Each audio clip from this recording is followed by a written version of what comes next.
this region for 100 years has had a very close relationship with Nigeria from a missionary perspective. That's why I grew up there.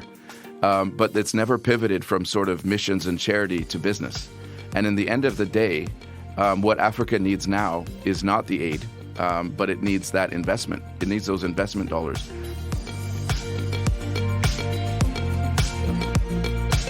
Good change. We all a part of God's great big family. And the truth, you know, love is all we need.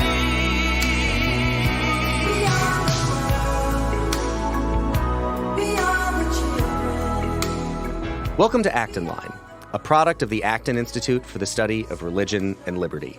I'm Eric Cohn, executive producer.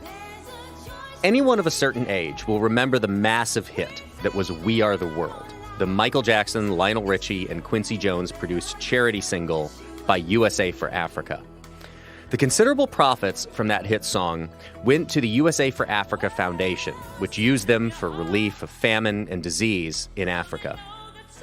Even though Africa is an enormous and diverse continent, 54 sovereign countries, many people in the United States and much of the West were left with the impression of Africa as destitute and poverty-stricken. What they may not realize is the enormous amount of growth and development that Africa has been seeing. To help us better understand this growth and development, particularly in the country of Nigeria, today I talk with Wiebe Boer and Danladi Verheijen. Wiebe Boer is the president of Calvin University here in Grand Rapids, Michigan, and Danladi Verheijen is the co-founder and managing partner of Verheijen Capital Management, a leading West African private equity investor.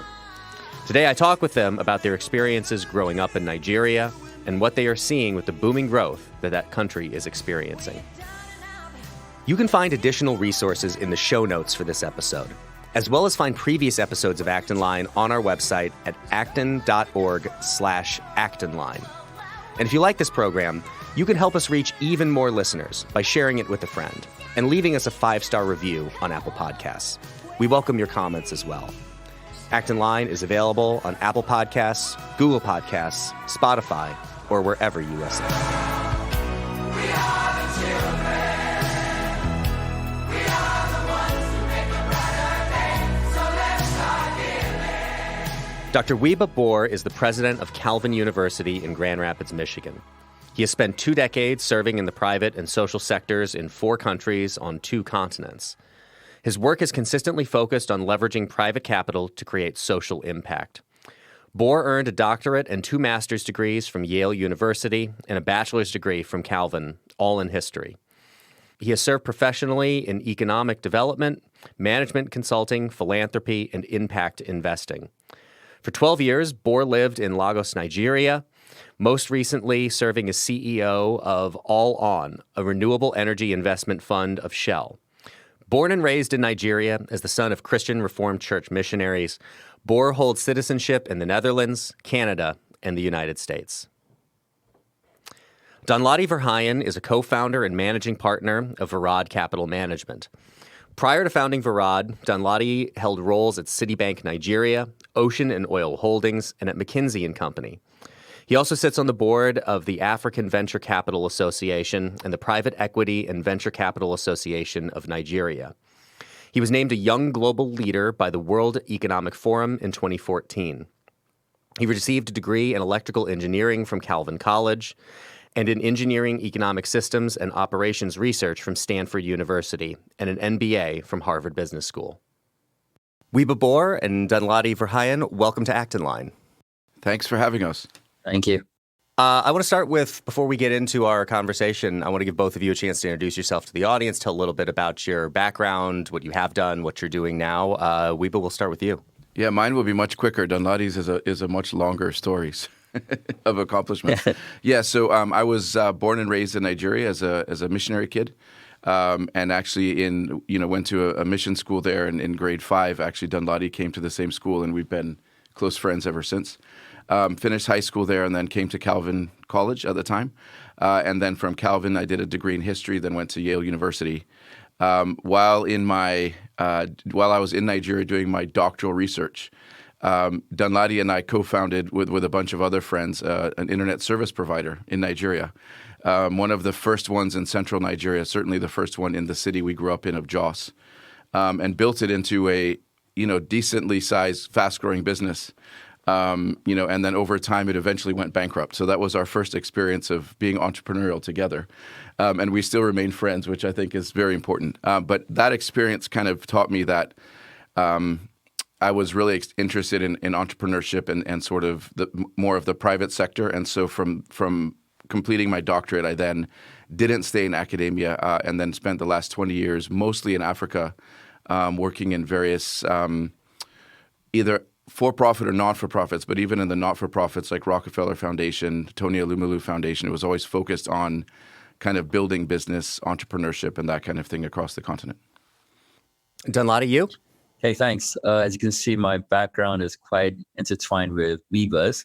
I consider him to be a really good friend, but also my older brother. I was a year behind him in high school, and I actually followed him after our high school experience in northern Nigeria to Calvin College, where I came out with a degree in electrical engineering. I went to the West Coast and got a master's in operations research. Wasn't quite sure what I wanted to do, so I went to work for McKinsey. I thought it'd be a good way of seeing the business world and working in different sectors, different geographies, which McKinsey Chicago helped me to do and experience. And then I felt very much homesick. I wanted to return back to Africa, the continent. And so I got a job with an investment firm in Africa, and they were trying to do some entrepreneurial things. They're trying to invest in different segments and different sectors. They invested a lot of money into the oil and gas space. And we were trying to raise a private equity fund to invest into more consumer-oriented businesses. Worked with that team for a number of years. In between, I went to business school, got an MBA from Harvard Business School, and came back to Nigeria, continued to do the same thing, working on investments locally. After that, I went to work at Citibank, where I did some work in corporate finance, financing larger infrastructure type projects and telco projects in Nigeria. And I really didn't enjoy that. I really enjoyed the more entrepreneurial business building, working with smaller businesses. And so I set up a private equity fund private equity firm in 2008 with a good friend of mine. An idea was just to raise capital to invest in small and medium-sized businesses to help the continent develop. And been doing that for 15 years. And it's just been a wonderful experience deploying capital and supporting small business growth. Both of you have a background, the country of Nigeria. So I want to give you both an opportunity. And Danladi, I'll start with you. Tell our audience about Nigeria. I mean, I think there are we have a largely Western audience that listens to this podcast. I think, they'll know a little bit maybe about Nigeria, but certainly won't have a deep perspective on it. So tell our audience more about the country of Nigeria. Nigeria could speak for a long time on Nigeria, but basically summary is Nigeria, I believe, is a hidden gem, right? Very few people know a lot about Nigeria, as you just mentioned, but it's a massive market and plays a very, very important role in Africa and therefore I believe in the world. If we just go to Africa, first of all, right? Africa is largely a forgotten continent. Yet the continent of Africa, the continent of Africa is larger in size than the US, Canada, Western Europe, China, Australia. Like all those countries and or continents can fit on the one continent of Africa. So it's really, really massive, right? With 1.3 billion people today, which is the population of India and China. But in the next sort of 30, 40 years, Africa is expected to have a population of double the size of both those countries combined, right? So it's just massive, massive growth, big opportunities for business.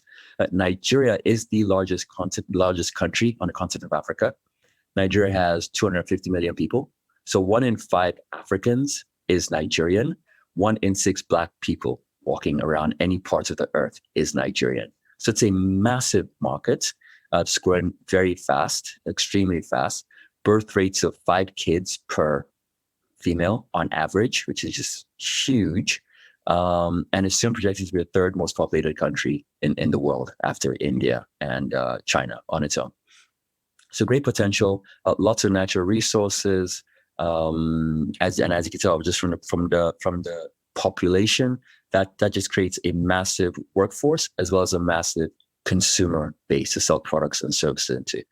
So I'm a huge fan of Nigeria. I know I'm biased, but I think the world can afford not to look at Nigeria for a source of growth. Wiebe, you mentioned that you were born there as a missionary kid, so slightly different perspective on all of this. Tell us about your experience with Nigeria. Yeah, I did go back as an adult, and actually spent 12 years there from 2010 before actually coming back here to work at Calvin University. So I do also have a pretty recent experience, and seeing it as an adult is very different as seeing it as a child. I think as kids, where we grew up in Jos, Nigeria, was sort of like paradise, the best place on earth to grow up.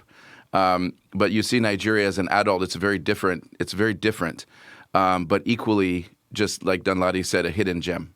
Largest market, largest population in Africa, growing fast. Now, a lot of what you hear from Nigeria, and this is similar to most of Africa, is always negative. What you don't hear about is the growth and the success and the opportunity, right? So within that fast-growing population are so many highly talented and well-educated young people who are really doing amazing things. Unfortunately, right now, many of them are leaving the country for opportunities. But there's a reason why Canada and the UK in particular are really targeting young Nigerians to come as part of their, sort of professional immigration strategies, because they know these are the young people who are really dynamic, hardworking, and going to add a lot to their economies. But back in Nigeria, I mean, again, you hear about, elections, about this and that. That's generally negative. But what you don't hear is, one of the fastest growing media industries in the world. Nigerian music and movies are taking over the world right now. You look at fintech. You have, every quarter or every couple of months, you hear of another Nigerian unicorn, usually started by young Nigerians with almost no backing and no kind of regulatory or really government support, and are designing and creating these new kind of fintech companies that are growing really fast, and are creating products that fit with that market in a way that other companies that have tried in these markets don't work. So when I was the last 5 years before coming back here, I was running an investment fund. Sometimes Danladi and I were looking at the same deals. Sometimes we were competing against each other in deals. And I think sometimes he got the better ones, but that's another story. But within that, within a 5-year period, we built a portfolio of about 50 companies in the renewable energy space just in Nigeria. And it was just amazing how many of these companies were run by teams of, Nigerian entrepreneurs in their mid-20s. Who had just, defied all the odds and just had these great ideas of how to fix a major problem in their own country, the power problem, in an innovative way. And these were kind of the entrepreneurs we were betting on again and again and again. And I kept just seeing every time you think, okay, that must be the end.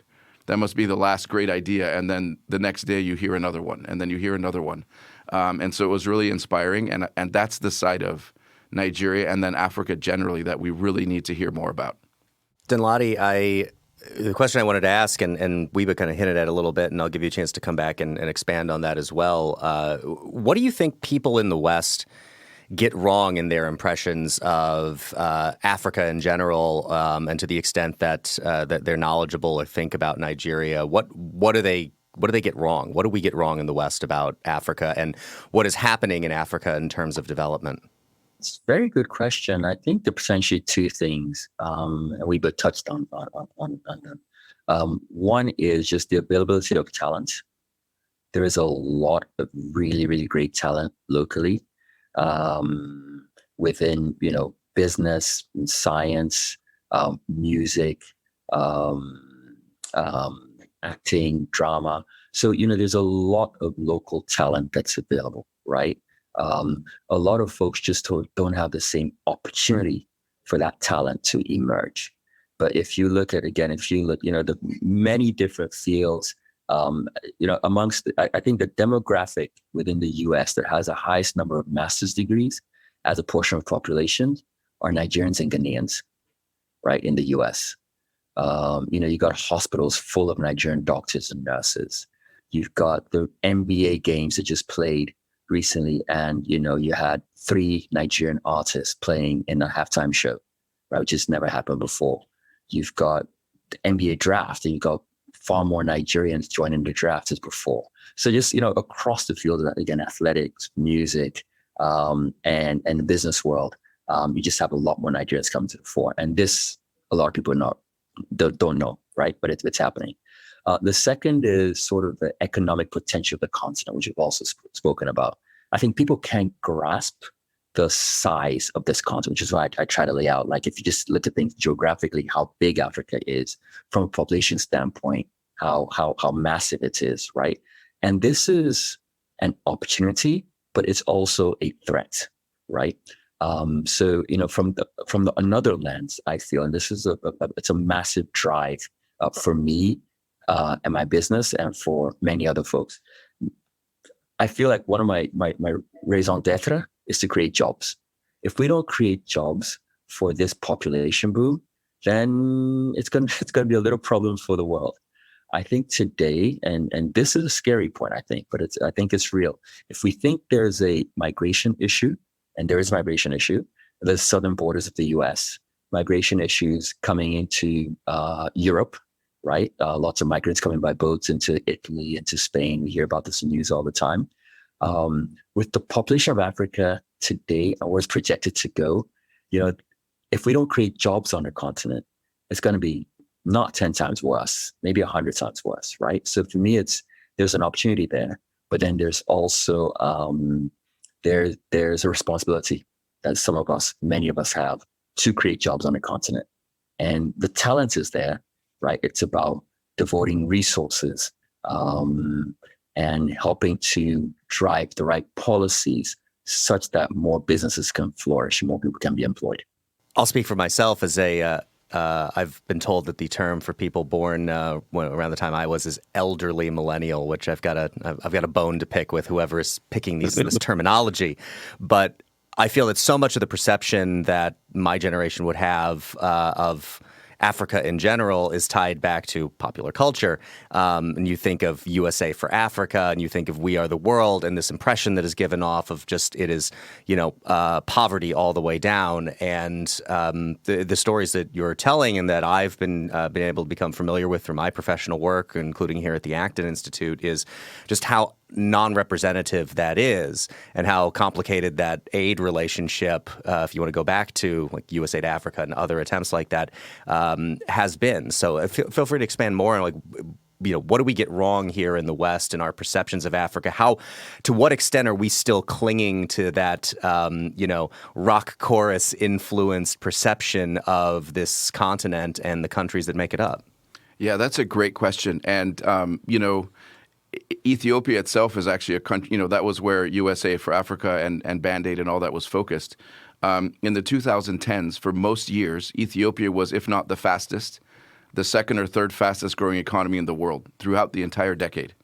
They've gone a little off track right now, but that was the story. But nobody ever heard that story, right? Everybody still thinks of Ethiopia as that, mid 1980s famine country, right? Not the fastest growing developing they think country. of Sally Struthers being there rather than the story of development. Exactly. Yeah. And so Ethiopia, they've built massive industries. They're now one of the largest exporters of horticulture produce into Europe. They're massive in coffee. They're massive in, sort of light manufacturing and all that. And that was all growing very fast. So, and even infrastructure, trains, monorails, all these kinds of things in Addis Ababa.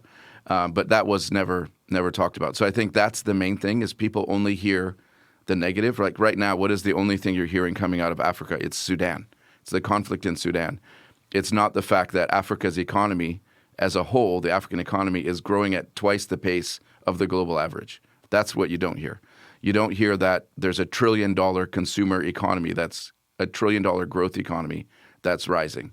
And these are the things that people don't hear. And so they, as investors, you kind of misprice the risk of Africa. And I saw this as an investor. Many of the companies we invested in, we were a fund in Nigeria. Many of the companies we invested in, like international funds wouldn't touch them. But then we found them, we invested in them, and then suddenly they were now, oh, wow, this is a great company. Why did we not hear about this?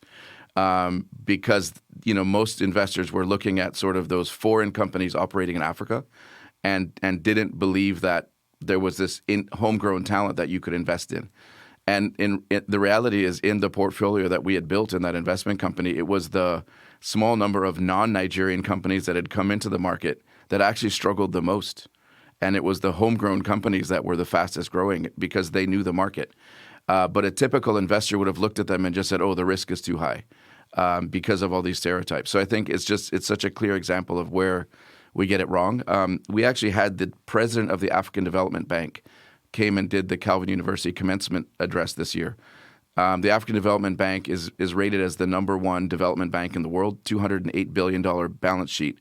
And we had a reception for him downtown here with a number of kind of business leaders in the region.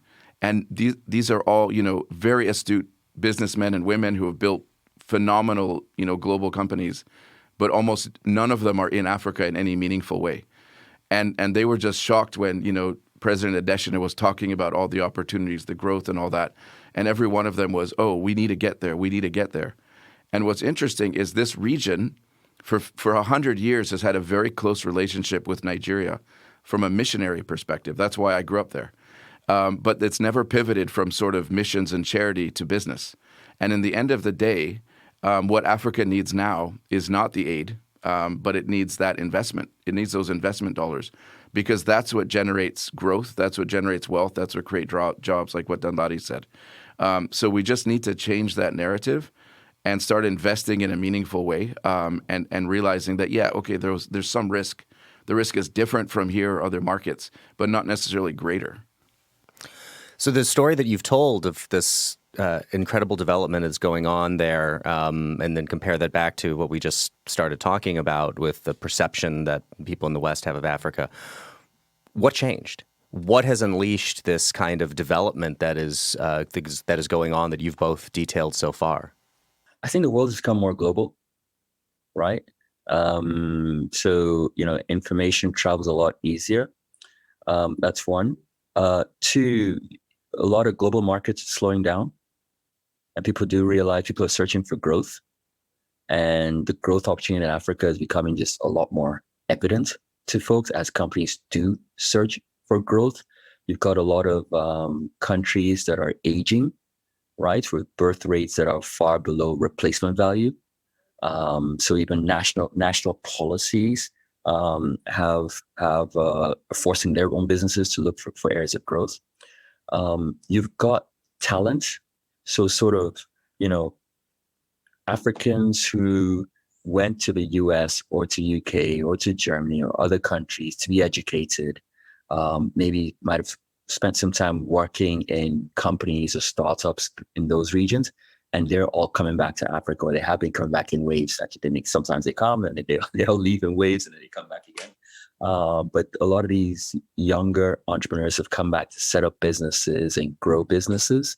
So I think there are a number of factors that have led to this slow change. It's not happening fast enough. Like Wiebe said, the relationship with Africa is mostly one of sort of, religion, but also it's been very extractive, where, relationship development focused on, getting oil and gas, so crude oil, getting various minerals, be that gold, copper, cobalt, or whatever else it is for manufacturing or agricultural products. And now folks are looking to Africa for sort of the market opportunity to export businesses and export products into Africa, but also to buy, and this is what Africa really needs, is to buy or to sell more finished goods to the rest of the world, right? And I would add to that in terms of kind of what changed is that I think in maybe earlier generations, Danladi and I are technically the generation before millennials. I look like it, but Danladi looks like he's more like Gen Z. I'm a millennial. Speak for yourself, huh? No, we're born in the 70s, man. So I think earlier generations, it was kind of, they were still waiting for the government to kind of get things going. And then I think sort of the younger millennials and then the generations after have kind of said, look, we can't wait for them anymore because that promise has never come. And so they just did it on their own. And so if you look at, the entertainment industry in Nigeria, this is one that everyone always talks about, it's booming. It's, generating billions of dollars of GDP. The government did absolutely nothing to enable it, right? And that may be why it actually worked, because the young people just took their creativity and took it to the world and built businesses around it. Obviously, these businesses could be better structured. So a lot of the earlier contracts for some of these Nigerian, musicians and movie makers and actors and actresses, their contracts weren't great. They didn't get a lot of they didn't make a lot of the money from it. But that's getting a lot more sophisticated, so that wealth is being generated in Africa, creating jobs. And it's really exciting. But again, these guys didn't say, let's wait for the government to put in place a policy or to put in place studios that we can operate from. They just went with it. And I think that's what's happening across different sectors. Not, let's wait for the government to get everything perfect, but let's just run with it. Now, there are some countries, Botswana is often seen as that success case from early on. When diamonds were discovered, they built an economy on the diamonds that wasn't purely extractive. And the government of Botswana was always focusing on the good of their country and their economy, not just the quick win, the quick money. And that's always been seen sort of as an example. Unfortunately, it's a small population. There needs to be a lot more countries doing that. But, you see countries like Rwanda that are kind of following a Singapore development model. And, every time you go to Rwanda, every 2 or 3 years, there's something new and different and exciting. And you just look at them and say, wow, this country has almost no natural resources. And yet they've been building and growing because of a very, very close focus on strategy. And, okay, there's only so much we can do, so let's do those, and then the next, and then the next, and keep building. There's the East African region, it's not perfect, but it's doing quite well. They've built kind of their own market, their own sort of internal market amongst those countries there, which obviously helps with trade. Countries like Senegal are doing very well. Morocco's doing great. Ghana has been building a great story, but a few steps back recently. But there's a lot of countries that are pretty exciting in what's happening. And then I think what's also great now is there's now an Africa Free Trade Agreement, which is basically the entire continent is building this idea of let's trade more with each other. And that is really exciting. It's the largest trade bloc in the world now by number of countries and population. And a lot of the, like Danladi said, a lot of the industries in Africa, or a lot of the economy has been built on extraction. And so even the infrastructure doesn't link, there's no road that goes from Nairobi to Lagos, or there's no road that goes from Kinshasa to, or no good road, let me say, like Kinshasa to Cairo. And because of that, so much of the economy was always, let's extract it, get it to the port, get it out of Africa, and then we buy back the finished goods. But with this free trade agreement and with a bigger focus on infrastructure that links economies within Africa, I think the story is going to get even better and better. Danladi, you'd mentioned a few moments ago that this kind of development could be happening faster. We could be getting more of it. What do both of you see as the biggest roadblocks, the biggest inhibitors to growth and development? Things that if they were changed, be it law, regulation, cultural changes, what are the biggest things holding back greater and faster growth and development in Nigeria and the rest of Africa? I would say maybe a couple of things. One, if we just start off with infrastructure, right? Africa needs a lot of infrastructure, right? Infrastructure is the bedrock. So I think infrastructure with the right policies is just a bedrock to unleash the entrepreneurial spirit in folks. And we are extremely entrepreneurial, but we haven't had the right business policies, to be frank. And certainly there's very little infrastructure, right? Wiebe just mentioned, the roads that we're missing, rail infrastructure. All the railroads in Nigeria are still railroads that were built, 100 years ago to move cotton and to move peanuts and to move other natural resources from various parts of the country straight to the ports. They were not meant for regional connectivity in any way, right? We need ports. If I look outside, if I go to our harbor, you see ships that are waiting for, say, 20 days to dock because there's just not enough capacity at the ports for the ships to come in. So just real is power, right? I think the city of Manhattan consumes or, generates and consumes more power than all of Kenya, right? It's outstanding. I think more power is consumed by the fridges in the US, right, than each African on a per capita basis. It's just, it's incredible. So we have no power. Without power, you cannot industrialize. Now, to do all this, you need massive amounts of capital. And so I think that's a missing gap. I don't see why the continent cannot be growing at 10% GDP growth rate like China did for, quite a while without the right infrastructure. That requires investments. So I think that's key. And then second, on the policy side, it's just about, it's about giving the right advice to our policymakers. I think policy is generally becoming a lot better. Wiebe spoke about the Continental Free Trade Agreements, which is just going to be a massive push in the right direction. But just a greater focus, I believe, by many of our governments, is where we take responsibility on improving the ease of doing business would be fantastic. In some countries, it could take you 2 months, 3 months just to register a business, right? Where elsewhere it may take you 24 hours. And this is where I think we as Africans can do a better job of coming to seek out best practices in some Western nations and try to implement these on the continent. And various organizations like the World Bank, the IMF, and a number of large DFIs are supporting African governments with this, but that work needs to continue. So for me, those are two things: better policies and regulations to ease business, and then infrastructure, which requires just a lot of money, like billions and billions of dollars for investments. The capital needed for that infrastructure development, is there a lack of interest on the capital side in investing in the infrastructure? Are they kind of slow to move to the market there, or is it government policy that is inhibiting that kind of capital being invested to do that kind of infrastructure development? Is it a combination of both? What's the roadblock there? It's interesting. Capital flows where it can get a risk-adjusted return, right? That's attractive.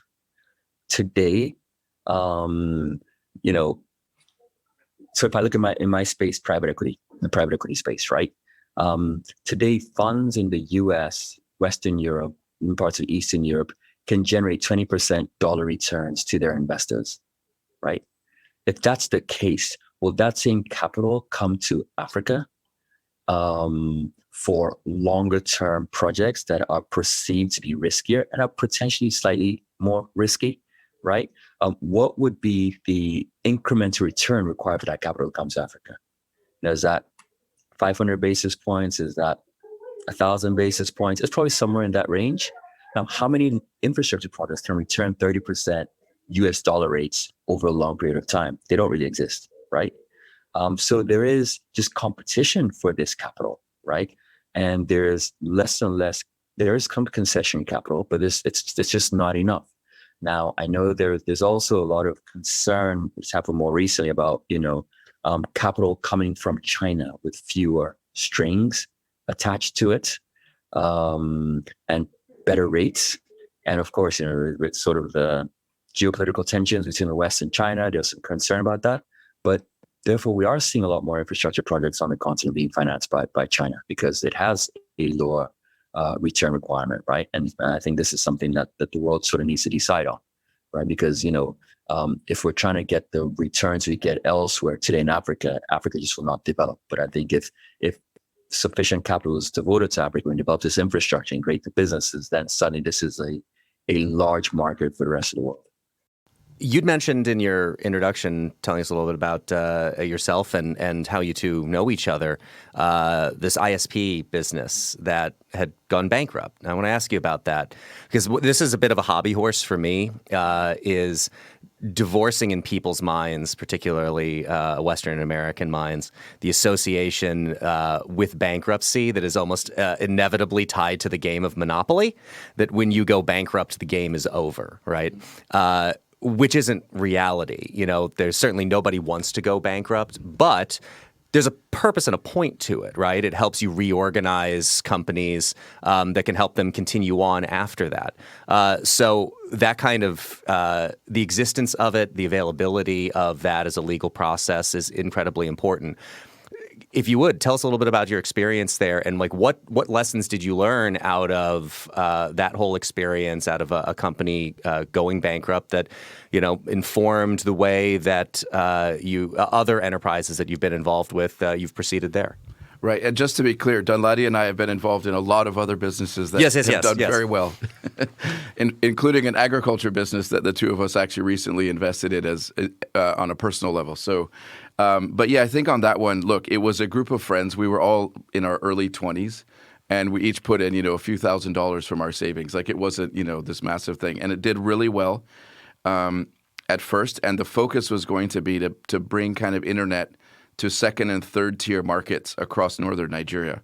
And so even though we didn't know what the concept was then, in some ways it was sort of an early impact investment style, because we were looking at it not just about making economic return, but we realized it could generate, you know, economic growth and development in these cities. So that was kind of the focus. But we then, this was almost unheard of at the time, we raised $400,000 in equity investment from a Nigerian bank, the United Bank for Africa at the time. The person who was the chairman then, his name was Hakeem Bello Osagi, and you know we've met with him later, and he said, "Look, I knew you guys were good. I knew it wasn't gonna, you know, I kind of knew it wasn't gonna succeed, but I just loved the story, and what you guys were gonna do, or what you guys were trying to do, and how you were all, you know, you'd all gone abroad and you're all coming back to try and build this thing. But in some ways, that equity injection sort of maybe took us in the wrong direction because it pushed us to go to Abuja rather than the second and third tier markets. And Abuja was one of, you know, it was the capital, you know, and so basically 90% of the Nigerian economy is in Lagos, Abuja, and Port Harcourt. And so we kind of, the data was, we got to go to Abuja instead of these other cities. And we went to Abuja and kind of died there. And so I think the lesson learned is, you know, often, you know, you need to always make sure that the capital you raise and the direction you go, that you have to really think hard about why are you going against the strategy that you started with based on the capital you've raised. And I think for me, that was kind of the biggest lesson. Danladi and I weren't sort of involved in the day-to-day by the time it went under. As far as I know, there aren't significant bankruptcy protections in Nigeria. I don't know. Danladi can speak to this more. But in many ways, it was a small enough business that it was sort of like the group of us just decided, okay, look, let's go on to other things. You know, very few of us were involved in the day-to-day. But I think the lesson learned, again, was this thing of, you know, stay true to your initial strategy. And don't always let the sort of big data distract you when you kind of, as an entrepreneur, know that the other road is the one you should have done. And then the other thing is, you know, I think now like failure is a badge of honor now with kind of young entrepreneurs. So we at least have that badge of honor. You know, it's funny. One of the investors who invested in an early project that didn't go too well. I mean, it was really embarrassing, right? And yeah, today, young founders, you know, happily tell you, yeah, failed 3 times, you know, keep on moving. But you know, back then, you don't want to talk about your failure, right? You really took it to heart. It was not a badge of honor in any way. It was a walk of shame, you know. But we did learn a lot. I think one of the other things that we learned in that first investment was, well, 2 things. One is the quality of the team. It was a phenomenal team, right? And I've always taken that to heart. And I've always realized that strong teams make the difference. And, you know, in this case, the business itself didn't do well, but I think we were, aside from, you know, the strategy shift that was made, I think a bigger impact as well was technology coming in that none of us at that point of time could see. Because we were rolling out a chain of cyber cafes, but then also had call centers and calling cards to make international phone calls. And we started this business when there were 600,000 phone lines in the country. And so, you know, it was really attractive for folks to be able to walk to a cyber cafe and get online. We had no sense that in a couple of years, there'll be 100 million mobile phones floating around the country and everyone being able to make international calls, voice over IP, you know, free international calls on their phones effectively, right? Over the internet. And so that just completely just decimated our business. And so one of the lessons that I took from that is, you know, in every business, just trying to think of of how technology can completely disrupt, what we're doing today. Now, very few of us are the Steve Jobses of this world, or the Elon Musks of this world, who really almost feel like can see the future. But still, we still put a lot more thought into, not trying to assume that the world's going to remain static. But the world we're in today, like what can really change, what can really disrupt, and how do we prepare for disruption? And is this the team that can actually change the business and pivot in a second if necessary? As we're kind of coming to the end here, let's talk about what you guys are doing now. So, Danladi, you are a co-founder and managing partner of Verheijen. Tell us about the work that you're doing there and that company is doing. So, like I said at the beginning, Verheijen is a private equity fund. We invest in small and medium-sized businesses across Africa. And that's how we started out. We now also have a venture fund that invests in tech-enabled companies across the continent of Africa. Now, on the private equity side, we have raised about $365 million in aggregate. That's been invested in about 30 companies to date, and we're still investing that money.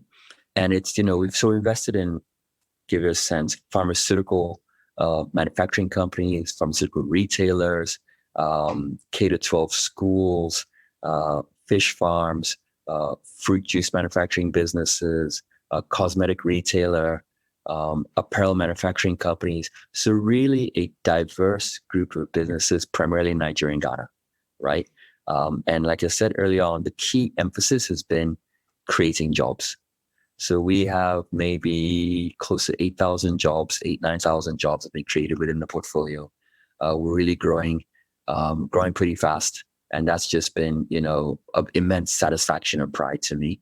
But I think my goal is for creating 10,000 jobs a year. Actually, that's where I'd like to get to eventually, because I think it's still a tiny drop in the bucket.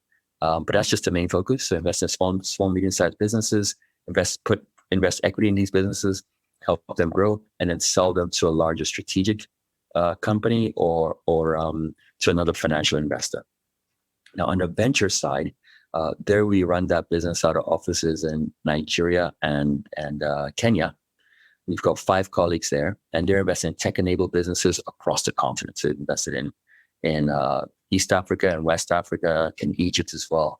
And there we've raised $43 million, primarily from Japanese corporate venture arms who are very interested in the African opportunity. Because in Japan, what do you have? You have a lot of capital. We have a very aging demographic. In Africa, very little capital, but like you said earlier on, a very young and growing population. So there's a real relationship, symbiotic relationship which was created by the two regions, which is what we're trying to do. Wiebe, you are the now 12th president at Calvin University, which is here in Grand Rapids, Michigan. Tell us about how you got there and what's going on at Calvin and what your agenda for the university is as the 12th president. Well, yeah, that's a big question. We only have a few minutes. That should be the subject of a whole session. But yeah, look, I mean, most of the last 10 years before I came to Calvin, I was investing in young African entrepreneurs in various ways, right? And in many ways, it was about unlocking their dreams. So the pivot now to being the president of a university is actually basically I'm doing the same thing, right? Because people come to universities to unlock their dreams. And so I'm still investing in young people. So it's not as big of a pivot as some people think. And Danladi and I are both Calvin alums. He was one of the ones who really pushed me to consider and take this role. And I thank you for the push, my brother. But yeah, so Calvin, it's one of the top Christian universities in the world. 3,000 students, but we're growing fast.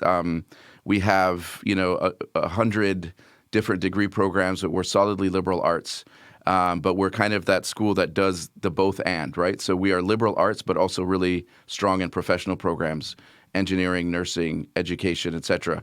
And what we do at Calvin is, if you're an engineer, you've still taken history and philosophy and religion. If you're a historian, you've still taken science. And so everybody comes out of there really, really well-rounded, which is kind of why Danladi and I could both go to Calvin, get very different degrees, and almost end up in the same sector and then go in different directions again, because you get that real kind of diverse kind kind of academic grounding that kind of you can pivot anywhere. So it's a great university here. I'm really proud to say we are one of the most international universities, Christian university in the United States, and most diverse. This incoming class next year may have as many as 20% of the student body, maybe from different countries around the world.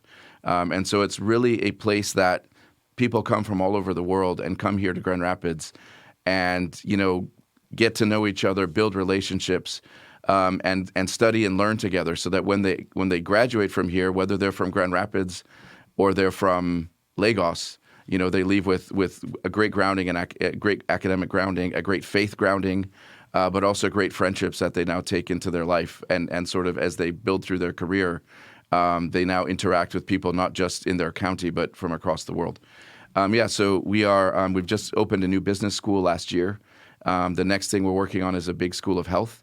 And then there's some other programs we're working on, building some outdoor athletic facilities, building a new student union. So a lot of energy happening there, and really excited about it. And I have to say, thank you, Danladi, for pushing me to take this call. It has been an absolute honor to be back here and to be leading this great institution. One final question for both of you, and I want to come back to Nigeria for this question. We've talked a lot about the history in the past, the growth and development that has been going on in recent years. What is next for Nigeria? What do you see coming down on the horizon? What is around the bend for that country in terms of the story of development and its growth as a nation? Yeah, so I'll take that first, and then Danladi will be the closer. Yeah, so Nigeria just had an election, and so there's going to be an administrative change with a new president. There's a lot of kind of controversy and concern about that. It wasn't the smoothest of elections, but I think the new president coming in, the one thing that he has done that everybody agrees with is he knows how to build teams of really good and competent people. And so we're looking to a government and a cabinet that's very strong, very, very talented, and that can help kind of turn Nigeria in the direction of a more business-friendly country, where it's not only the sectors like entertainment and all that don't involve the government, but it's the whole economy where you are going to see growth, and we're going to see government enabling that. So I think that's what we see is coming. That's what we're hoping for, because like Danladi said, that fast-growing population, it can be an advantage. But if the government of Nigeria, this coming administration, doesn't make drastic changes, both in the kind of attitude towards business, but also the policy towards business, and the jobs that we need are not created fast enough, that population growth could lead in a very different direction. So it's at a pivotal moment where we need to get it right now, or the future might not be good. But if we get it right now, Nigeria can become an economic world power within 5 to 10 years. Yeah, I mean, it's really hard to add much more to that, but that's a position I've been for a long part of my life behind Wiebe. No, he's entirely right. I mean, unfortunately, I think we've had a little bit too much government intervention in various sectors in the last couple of years, and we sort of have enough examples around the world how that does not typically bode too well. The new administration coming in is extremely pro-private sector growth. And, this means that I think the governments will be actually pulling their hands out of a lot of things they're trying to get involved with before, and just create this enabling environment for free enterprise and business growth. And so I think particularly the business community is extremely excited about what's to come. Like Wiebe said, the elections were difficult, but I think very quickly sentiments will change as there are some hard decisions the government needs to enact very quickly. So, there are a couple of government subsidies, for instance, fuel subsidies that the government needs to pull. We've got multiple exchange rates of currencies. They need to collapse this into one exchange rate. That will create some short-term pain, but over the mid to long term will be very, very good for economic growth. And I think a lot of people recognize this. So the summary is we're very excited about the next couple of years for Nigeria. I think Nigeria can finally emerge from where it has been. in the last decade or so. Wiebe Boer, Danladi Verheijen, thanks so much for joining us today on Act in Line. Thanks so much. It's been a pleasure. Thank you. As always, thank you for listening. Our team loves putting this podcast together for you. It's encouraging to hear from our listeners. Feedback is incredibly important to us because it lets us know what you'd like to hear more of, including the kinds of topics you're interested in most. If you have comments, feedback, or ideas for a show topic or interesting guest, you can email our team at producer@acton.org. Until next week, for Act in Line, I'm Eric Cohn.